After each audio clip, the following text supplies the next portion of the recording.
This is a hazardous weather message for the following counties in South Carolina: Allendale, Hampton, Inland Colleton, Dorchester, Inland Berkeley, Inland Jasper, Beaufort, Coastal Colleton, Charleston, Coastal Jasper and Tidal Berkeley, and the following counties in Georgia: Jenkins, Screven, Candler, Bullock, Effingham, Tatnall, Evans, Inland Bryan, Inland Chatham, Long, Inland Liberty and Inland McIntosh.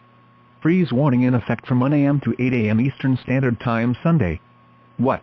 Sub-freezing temperatures with lows from the upper 20s to near 30 inland to around freezing near the Highway 17 corridor in southern South Carolina and I-95 in Georgia.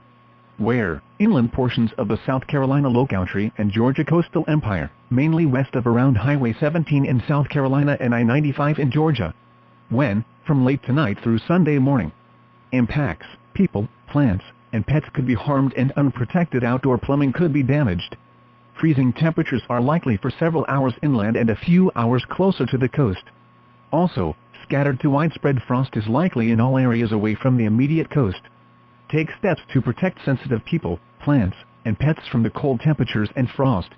To prevent freezing and possible bursting of outdoor water pipes, they should be wrapped, drained, or allowed to drip slowly.